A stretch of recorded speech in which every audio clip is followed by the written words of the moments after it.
Bismillahirrahmanirrahim. Assalamualaikum warahmatullahi ta'ala wabarakatuh. Alhamdulillah rabbil alamin. Wassalatu wassalamu ala asyrafil anbiya wal mursalin wa ala alihi wa sahbihi ajma'in. Alhamdulillah.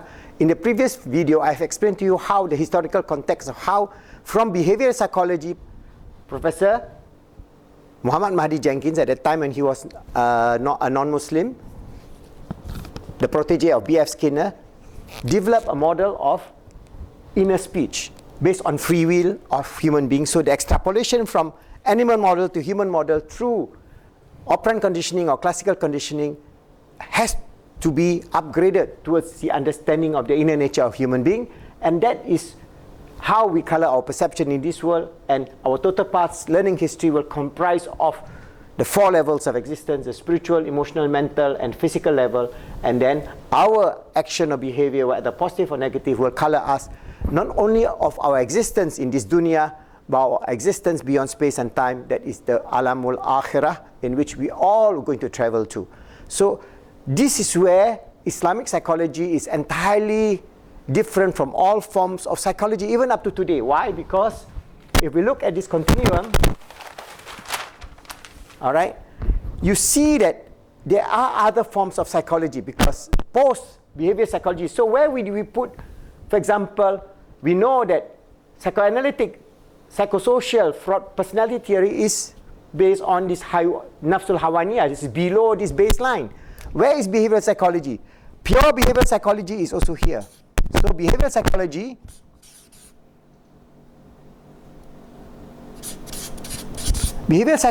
is within the realm of this hawaniyah, because they use the animal model. We are talking about animal, and then we say animal equal, okay, animal equal human. All right, no free will. All right, the basis is no free will. So this behavior psychology is imperfect and incomplete, because you cannot extrapolate 100% from the animal model to become the human model. Even if you say that, okay, it is based on extrapolation, in which we are going to develop some sort of another level of understanding, then this whole idea of behavioral psychology, because it was so flawed, they have to develop another psychology. This is where those groups of people like Rollo May, Carl Rogers, Abraham Maslow, and their friends develop another psychology, which we call humanistic psychology. So where does humanistic psychology, what is humanistic psychology? They want to transform this idea of psychology of human being always in deficiency, human being rotten to the core. They want to see it more from the perspective of human existence. So they have accepted this idea that we have free will. So now we can understand that basically humanistic psychology is at the borderline here. If we say humanistic, where does it stay? Is here. So humanistic is here, because here it takes the idea that we are not just mere animal. We have nafsul ammara bisu. We have all the desires, the physical desires, all right, in terms of our desire for example, food, clothing, shelter, sex, and extension to our our physical environment, our social environment, the fulfillment of those aspects.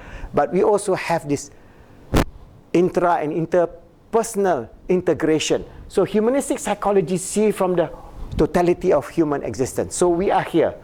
That means it is moving upward. You can see the continuum of psychology, and I'm going to explain to you how this continuum grows. So this is humanistic psychology.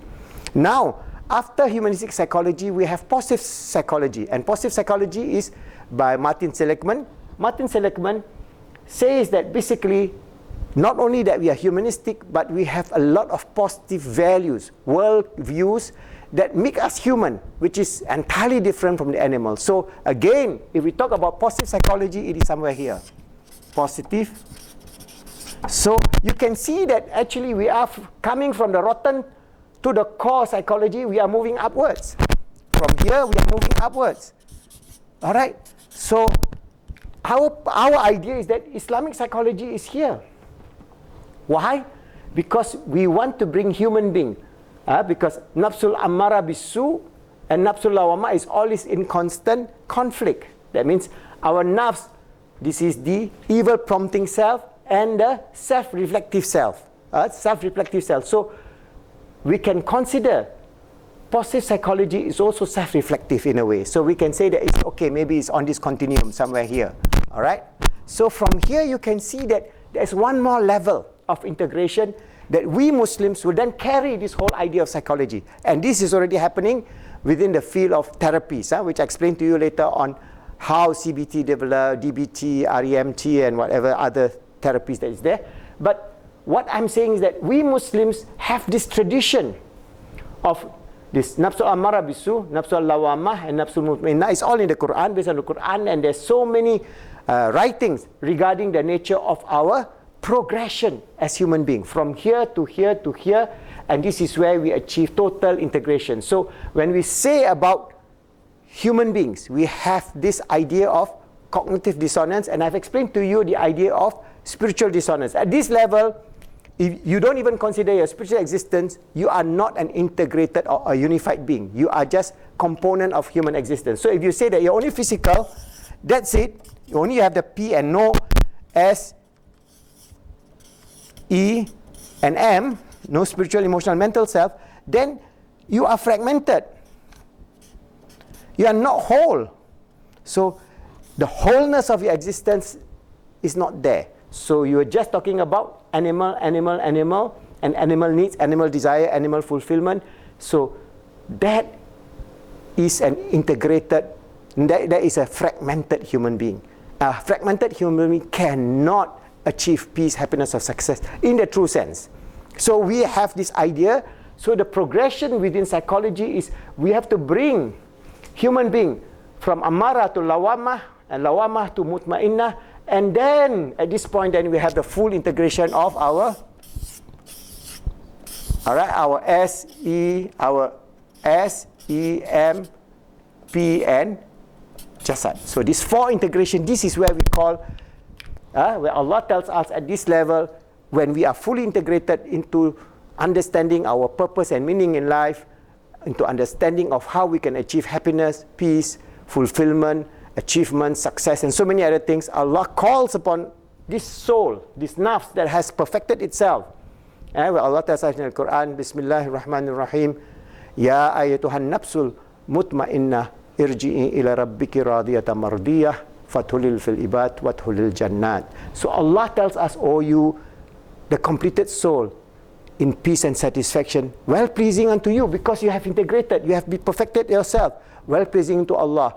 Come you back, come you to my heaven. So this is where Allah tells us this possibility of this journey of transforming ourselves from the baser self to the self-reflective self, and to the self that is completely in harmony with God, with nature, with other human beings, with all creatures on earth. This is the perfected human being, where you don't have a dichotomy, where that means your spiritual self